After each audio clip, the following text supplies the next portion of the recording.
This sets you free when you finally decide that other people's emotions are no longer your responsibility to carry. There is one decision that changes an empath's life forever, not a loud decision, not a dramatic announcement, not a message you send to prove you are done. It happens quietly inside the part of you that has been exhausted for years, the part of you that kept explaining, forgiving, absorbing, fixing, apologizing, understanding, waiting, hoping, and shrinking so other people would not have to face themselves. And one day, that part of you stops, not because you stopped caring, because you finally realize that caring was never supposed to mean disappearing. The life decision that frees an empath is this: I will no longer abandon myself to make other people comfortable. That one sentence sounds simple until you try to live it. Because if you are an empath, you were probably trained to feel responsible for every shift in energy around you. Someone goes quiet and your body reacts. Someone seems disappointed and your mind starts searching for what you did wrong. Someone pulls away and you start chasing clarity. Someone is upset. And even if you did not cause it, something inside you feels assigned to fix it. You learn to enter every room with emotional radar. You learn to read faces. You learn to measure tone. You learn to notice the difference between real peace and the silence before conflict. You learn to become useful before becoming honest. You learn to stay soft even when your spirit was tired. And because you were good at feeling, people made you responsible for what they refused to feel. That is the trap. The empath's prison is not love, it is responsibility without boundaries. You feel someone's pain, and suddenly it becomes your mission. You feel someone's disappointment, and suddenly your own needs feel selfish. You feel someone's anger, and suddenly your truth becomes dangerous. You feel someone's distance, and suddenly your nervous system starts begging for connection, even if that connection has been costing you peace. But the day you become free is the day you stop calling that love. You start calling it what it is: self abandonment. And that word may sting because you never meant to abandon yourself. You were trying to be good. You were trying to be kind. You were trying to keep connection alive. You were trying to understand people deeply enough that maybe they would finally stop hurting you. You were trying to love in the way you wish someone had loved you. But sometimes the most painful truth is that your empathy became a bridge everyone crossed while you were left standing alone on the other side. You were the one they came to when they needed comfort. You were the one who listened when they were breaking. You were the one who understood their childhood, their fears, their wounds, their defenses, their reasons. You were the one who could see the hurt beneath the behavior. But when you were tired, who noticed? When you were silent, who asked the right question? When you were breaking, who made room for your pain without making you explain it perfectly? That is the moment an empath begins to wake up, not when they stop loving people, when they finally ask, why does love keep requiring me to lose myself? That question is a doorway. And once you walk through it, you cannot go back to the old life the same way. You begin to notice how often you say yes while your body says no. You begin to notice how often you answer messages out of guilt, not desire. You begin to notice how often you make excuses for people who keep repeating the same pain. You begin to notice how often your compassion is used as a reason to tolerate what keeps wounding you. You begin to notice that some people do not want your love, they want your emotional labor. They want you to listen, absorb, forgive, adjust, understand, and return. They want your warmth without your truth. They want your kindness without your boundary. They want your forgiveness without their accountability. They want access to the part of you that still believes love means staying available, but this decision changes everything. I will no longer abandon myself to make other people comfortable. Say it slowly inside yourself, because this is the sentence that breaks the old spell. It breaks the spell that says you must explain yourself until people approve of your pain. It breaks the spell that says someone else's mood is your emergency. It breaks the spell that says being misunderstood is worse than being mistreated. It breaks the spell that says you have to choose between being loving and being loyal to yourself. You do not. You can be loving and still say no. You can be compassionate and still walk away. You can understand someone and still stop giving them access. You can forgive and still protect your peace. You can feel deeply and still refuse to drown. This is where the old empath becomes a free empath. And the transition is not easy. At first, freedom may feel like guilt. You may set a boundary and feel your chest tighten. You may stop replying instantly and feel like you have done something wrong. You may choose rest and feel like you are being lazy. You may stop fixing someone's chaos and feel cruel. You may walk away from a repeated pattern and still miss the person who kept repeating it. That does not mean you made the wrong decision. It means your nervous system is learning a new language. For years, your body may have confused peace with danger because peace meant waiting for the next emotional storm. For years, your body may have confused chaos with connection because chaos felt familiar. For years, your body may have believed that love had to be earned by being needed, being useful, being available, being endlessly forgiving. So when you finally choose yourself, your body may panic before it relaxes. Let it. Do not obey every panic as truth. Sometimes guilt is not a warning that you are wrong. Sometimes guilt is the echo of old conditioning leaving your body. There is a scene every empath knows. It is late, the room is quiet, your phone is in your hand. You have typed a long message to someone who hurt you, not an angry message, a careful message, a message where you explain your feelings gently, so gently that your own pain almost disappears inside it. You read it again and again. You remove anything that sounds too direct. You add a sentence to make them feel safe. You apologize for bringing it up. And then something in you gets tired, not tired of that one conversation, tired of a lifetime of making your pain convenient for others. You realize that you are not just trying to be understood, you are trying to earn permission to have feelings. You are trying to prove that your boundary is reasonable. You are trying to make someone comfortable with a consequence they created. You are trying to rescue a connection that keeps asking you to betray yourself to keep it alive. And suddenly you delete the message, not because your feelings do not matter, because they matter too much to be handed to someone who keeps mishandling them. That deletion is not silence. It is self respect. That is the life decision taking shape. It is not always a big exit. Sometimes it is not sending the paragraph. Sometimes it is not explaining the same wound again. Sometimes it is not answering the guilt message. Sometimes it is letting someone misunderstand you because explaining would only drag you back into the old role. Sometimes it is choosing sleep over emotional chaos. Sometimes it is choosing your body over someone else's comfort. And some people will not like this version of you. They will say you changed. They will say you are cold. They will say you are not as nice anymore. They will say you think you are better, but listen closely to what they are really saying. You are no longer easy to access. You are no longer easy to guilt. You are no longer easy to move. You are no longer carrying what belongs to them. You are no longer making your life small so their patterns can remain large. Let them call that change. It is change. It is the change that saves you because the old version of you was loving but exhausted, kind but unprotected, forgiving but resentful underneath, understanding but lonely, available but slowly disappearing. The free empath does not stop being kind. The free empath stops being available for harm. That is different. A free empath still feels the room, but does not become responsible for fixing it. A free empath still notices pain, but does not automatically volunteer to carry it. A free empath still understands people, but no longer uses understanding as an excuse to tolerate disrespect. A free empath still loves deeply, but no longer mistakes love for unlimited access. That is freedom. And freedom will test every old belief inside you because a part of you may still believe that if you stop giving, people will leave. If you stop explaining, people will misunderstand you. If you stop chasing, connection will die. If you stop forgiving quickly, you will become hard. If you stop being useful, you will stop being loved. But what if the people who leave when you stop abandoning yourself were only attached to your self abandonment?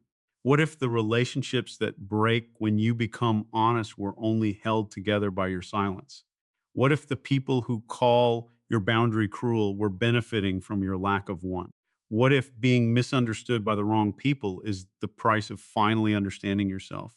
This is the point where the empath begins to become powerful. not powerful in a controlling way, powerful in a peaceful way, the kind of power that does not need revenge, the kind that does not need to prove, the kind that does not need everyone to agree, the kind that can say, I understand how you feel, but I am no longer available for this pattern. That sentence is not punishment, it is alignment. And alignment is what empaths often lacked for years. Your heart would say yes, your body would say no. Your mouth would say it's okay, your chest would tighten, your mind would make excuses, your soul would feel tired, you would stay because leaving felt cruel, even when staying was quietly destroying your peace. But the life decision that frees you brings all parts of you back into the same room. Your heart can care, your body can warn, your mind can discern, your soul can choose. And for once, you do not betray one part of yourself to please someone else. That is what healing feels like. Not perfect, calm, murder agreement. The old empath lived divided. One part wanted love, one part felt danger. One part hoped things would change. One part knew the pattern was repeating. One part wanted to speak. One part feared the reaction. One part wanted to leave. One part felt guilty for even thinking it. The free empath learns to listen to the part that tells the truth, not the loudest part, the truest part. Sometimes the truest part is a whisper that says, I am tired.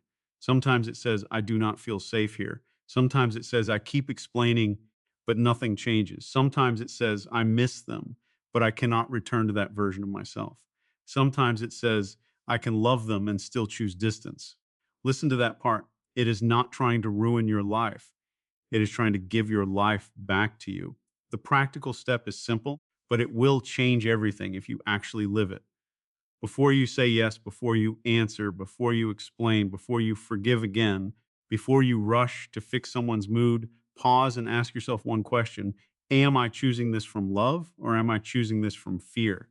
That question will expose the pattern. If you are saying yes because you are afraid they will be angry, that is fear. If you are explaining because you are afraid of being misunderstood, that is fear. If you are forgiving because you are afraid of losing them, that is fear. If you are staying because you are afraid of being alone, that is fear. If you are shrinking because you are afraid of conflict, that is fear. But if you are giving because your heart is full and your body is at peace, that is love. If you are listening without abandoning yourself, that is love. If you are forgiving while still protecting your boundary, that is love. If you are staying because there is respect, truth, and growth, that is love. An empath must learn the difference because fear can dress itself like kindness. Fear can sound like patience. Fear can look like loyalty. Fear can feel like compassion, but the body knows the difference. Love expands you. Fear makes you disappear. So ask the question, am I choosing this from love or am I choosing this from fear? And if the answer is fear, do not shame yourself. Just pause, breathe, return to yourself. You do not have to make a dramatic decision in that moment. You only have to stop moving automatically. That pause is freedom entering your nervous system. The pause is where the old pattern loses power. The pause is where you remember that you have a choice. The pause is where you stop being pulled by guilt, urgency, panic, and emotional pressure. The pause is where you become yours again. This is what sets you free, not becoming cold, not becoming unreachable to love, not becoming someone who never cares. What sets you free is the decision to stop using your empathy against yourself. Because that is what many empaths do without realizing it. You use your empathy to excuse people, you use it to minimize your own pain. You use it to understand why someone hurt you before you allow yourself to feel that they hurt you. You use it to stay longer than you should. You use it to keep seeing potential while ignoring pattern. But empathy was never meant to be a weapon pointed inward. Your empathy should help you connect, not disappear. Your empathy should help you understand, not tolerate endless disrespect. Your empathy should help you love, not become responsible for everyone else's healing. There is a difference between compassion and carrying. Compassion says, I see your pain. Caring says, I will make your pain my identity. Compassion says, I hope you heal. Caring says, I will keep being hurt until you do. Compassion says, I understand why you struggle. Caring says, your struggle gives you permission to damage me. The free empath chooses compassion without carrying. That is maturity. That is clarity. That is the decision that changes your entire life. Some people will test this decision. They will return with the same old energy and new words. They will send a soft message after a long silence. They will use guilt. They will use nostalgia. They will say they miss you. They will say you are acting different. They will remind you of good memories and hope those memories erase the pattern. They will come close enough to see if the old version of you still answers. Do not hate them, just do not hand them the keys. You can remember the good without reopening the door to the same harm. You can miss someone without making missing a reason to return. You can forgive someone without giving them the same access. You can love someone and still admit that closeness with them costs too much peace. That is not cold. That is honest. And honesty is the path to freedom. The old empath may struggle with honesty because honesty feels like hurting people. But sometimes the truth only hurts because the illusion was comfortable. Sometimes your boundary only feels cruel to someone who was benefiting from your softness. Sometimes your no only sounds harsh because your yes had become automatic. A healed no is not cruelty. A healed no is a door finally learning how to close. And closed doors can be holy. A closed door can protect your sleep. A closed door can protect your nervous system. A closed door can protect the child inside you who learned too early to be useful. A closed door can protect your future from repeating your past. A closed door can keep out patterns that once knew exactly how to find the wound. You are allowed to close doors. You are allowed to leave conversations that turn your truth into a debate. You are allowed to stop answering people who only reach for you when they need emotional relief. You are allowed to stop being the soft place for people who keep becoming sharp. You are allowed to stop proving that you are good. Your goodness is not measured by how much pain you tolerate. Ride that again inside your spirit. Your goodness is not measured by how much pain you tolerate. For too long, empaths have been praised for endurance, for staying, for understanding, for forgiving, for seeing the best, for giving another chance, for being the bigger person. But sometimes being the bigger person becomes a beautiful way to avoid admitting that you are being mistreated. Sometimes the bigger person is not the one who stays calm and keeps absorbing. Sometimes the bigger person is the one who finally says, I cannot continue this without betraying myself. That is not weakness, that is self rescue. And self rescue will feel unfamiliar if you were trained to rescue everyone else first, but keep choosing it. Choose it when guilt rises. Choose it when loneliness speaks. Choose it when someone sends the message you used to answer immediately. Choose it when your mind starts romanticizing the good moments. Choose it when your body remembers the pain. Choose it when you feel tempted to explain again. Choose yourself not because they are evil. Choose yourself because you are real. You are a real person with limits, a real person with needs, a real person with a body that keeps score, a real person with a heart that deserves tenderness, a real person whose peace is not a luxury, a real person whose life belongs to them. And when you begin to live like your life belongs to you, everything changes. You stop confusing intensity with intimacy. You stop confusing anxiety with love. You stop confusing being needed with being valued. You stop confusing potential with reality. You stop confusing attachment with destiny. You stop confusing guilt with guidance. Your life becomes quieter. At first, the quiet may scare you because chaos gave you something to solve. Confusion gave you something to decode. Emotional instability gave your nervous system a familiar job. When peace arrives, you may not know what to do with all that space. But that space is not emptiness. That space is your life returning. That space is where your creativity comes back. Your sleep deepens. Your body softens. Your intuition becomes clearer. Your joy starts speaking again. Your future begins to feel possible, not because someone finally changed, but because you finally stopped waiting for them to. This is the freedom you were looking for, not a person apologizing perfectly, not everyone understanding your heart, not the past being rewritten, not the people who hurt you finally admitting every detail. Freedom is when you stop needing their awakening in order to begin your own life. You do not need everyone to understand you to be free. You do not need everyone to validate your pain to be free. You do not need the person who broke your peace to explain why they did it. You do not need the same people who benefited from your silence to approve of your voice. You only need one decision. I will no longer abandon myself to make other people comfortable. This decision will not make you less empathic. It will make your empathy cleaner because now your love will come from freedom, not fear. Your kindness will come from truth, not guilt. Your forgiveness will come from peace, not pressure. Your presence will come from choice, not obligation. And the people who are meant for your healed life will feel the difference. They will not need you anxious to feel loved. They will not need you silent to feel respected. They will not need you endlessly available to feel important. They will not punish you for having needs. They will not call your boundary an attack. They will not make your peace feel like a betrayal. They will meet you where you are whole, and the people who cannot meet you there will reveal themselves. Let them. You do not have to chase every person who is uncomfortable with your healing. You do not have to translate every boundary into language they approve of. You do not have to soften every truth until it becomes harmless to the people it was meant to protect you from. Your healing does not need permission. Your peace does not need witnesses. Your freedom does not need applause. It only needs your loyalty. Be loyal to the version of you that is tired of disappearing. Be loyal to the child inside you who was never allowed to need. Be loyal to the body that has been warning you. Be loyal to the future that cannot grow inside the same old patterns. Be loyal to your peace, even when guilt tries to pull you back into performance. This is what sets you free, not revenge, not coldness, not proving them wrong, not making them regret it.